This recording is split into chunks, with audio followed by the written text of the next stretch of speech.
अगर आपका business struggle कर रहा है, सेल्स फ्लैट हो गई हैं, कंपटीशन बढ़ता जा रहा है और ऑनेस्टली बिजनेस करने में वो मजा नहीं आ रहा है, तो मैं आपको बता देता हूँ ये सिर्फ आपके साथ नहीं हो रहा है। और इसका रीजन वो नहीं है जो आप सोच रहे हैं। It is not your product, not your marketing, not your team. There is something much bigger going on and almost nobody is talking about it. एक हिडन प्रॉब्लम है, सबसे छुपी हुई है, जिसके बारे में कोई बात नहीं करता है, जिसको कोई ओपनली एक्नॉलेज नहीं करना चाहता है, लेकिन जो ऑलमोस्ट हर बिजनेस ओनर फील कर रहा है इस वक्त। और वो प्रॉब्लम है there are just too many businesses. That's it, simple as that. ये सुन के थोड़ा वियर्ड तो लगेगा, I know, but think about it from your own experience. आज इंडिया में कितने D2C स्किन केयर ब्रांड्स, कितने हेल्दी स्नैक ब्रांड्स हैं, कितने क्लाउड किचन्स हैं, कितने अफोर्डेबल फैशन ब्रांड्स हैं, कितनी डिजिटल मार्केटिंग एजेंसीज हैं। हर कैटेगरी में, whether it is D2C, B2B, product company, service companies, there is just too much supply and too little demand. ये फीलिंग जब मार्केट में आती है ना, that's desperate, almost suffocating atmosphere. It's not your head, it's structural,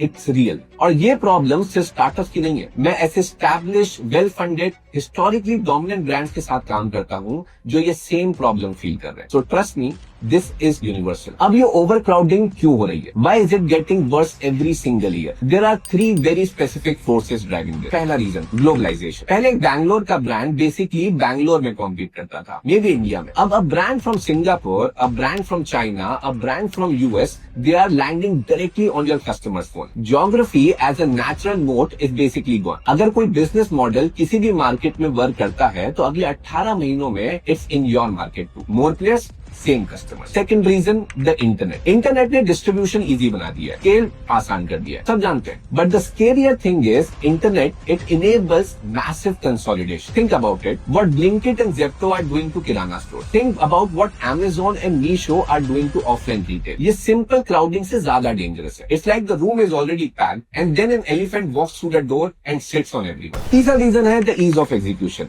आज एक brand launch करना है, ऑनेस्टली बहुत इजी हो गया। कॉन्ट्रैक्ट मैन्युफैक्चरर से 2 लाख की इन्वेंट्री ले लो, 50,000 में शॉपिफाई स्टोर, 10,000 में लोगो। मेटा एड से नेक्स्ट डे ट्रैफिक आना स्टार्ट हो जाएगा। तो barrier to entry have collapsed. So now the moment any customer problem shows up in the market, bang 10 companies immediately pop up. And if nobody is solving a particular problem, it's usually because physics won't allow it, not because nobody has tried. ये तीनों forces मिलके एक situation create करते हैं जहां the very second a gap appear, it gets filled. तो जब business owners ये प्रेशर फील करते हैं, what do they typically do? सबसे पहले avoid these 3 traps. Trap 1, let's do better. Market crowded है, no problem. I'll outperform everyone. Better product, better service, better marketing. Let's hustle. मैं समझ सकता हूँ ये instinct. It makes sense on the surface. But here is the uncomfortable truth. The market does not reward better. It only rewards different. जब आप better बोलते हैं, you are essentially saying we are the same as everyone, just थोड़ा better. And that's not a strategy. That's commodification. Being better is a race to the bottom. आप अपने competitors को match करते जाओ step by step और eventually आप उन्हीं की तरह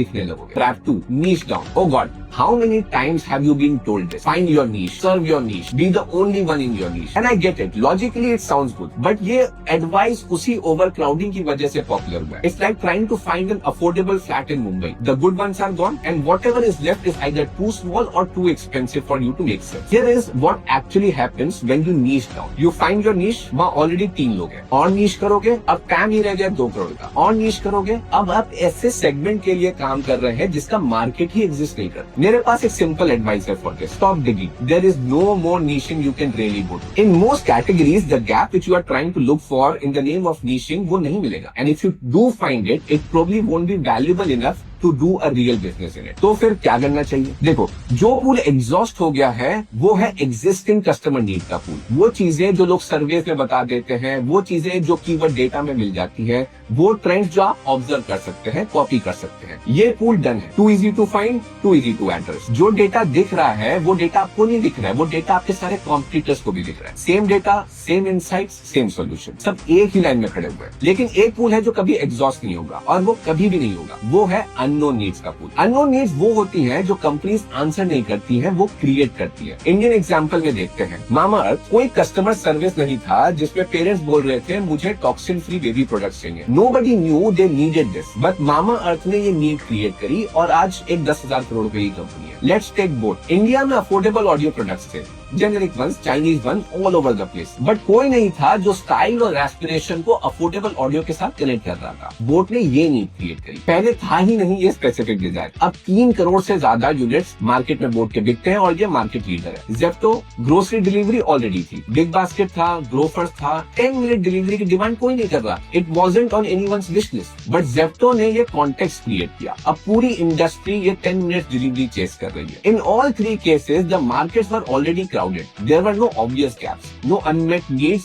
visible in the data, and yet they didn't just survive. इन्होंने नई एक पूरी कैटेगरी क्रिएट कर दी। अब प्रैक्टिकल बात करते हैं। ये create demand concept sounds inspirational, but what does it actually look like in practice? मैं कुछ चीजें देख रहा हूँ हर उस ब्रांड में जो ये सक्सेसफुली कर रही है। ऐसी कैटेगरी कनेक्शन बनाओ जो किसी ने सोची ही नहीं थी। सिर्फ अपनी इंडस्ट्री के अंदर मत देखो, बाहर निकलो, कंप्लीटली डिफरेंट डोमेन से आइडिया उठाओ और अपने प्रोडक्ट्स को एक ऐसे नए कॉन्टेक्स्ट में रख दो जहां उसकी वैल्यू सडनली ऑब्वियस हो जाए। मोजो एक जूस कंपनी थी यूके में। उन्होंने अपने जिंजर शॉट्स को जूस आइल से हटा के डेली हेल्थ और विटामिन के आइल में डाल दिए। Same product, completely new context, demand appeared out of nowhere. अपने बिजनेस के बारे में सोचो, क्या ऐसा कोई शिफ्ट पॉसिबल है? सेकंड, अपना पर्सनल टच लाओ, अपनी यूनिक सेंसिबिलिटी, अपना टेस्ट। हर सक्सेसफुल फाउंडर स्टोरी में they were as much motivated by what they personally love as by what make analytical sense. Your personal experience, your specific aesthetic, your particular world view, ये unique है, कोई exactly copy नहीं कर सकता और यही आपका स्ट्रॉन्गेस्ट डिफेंस बन जाता है। थर्ड,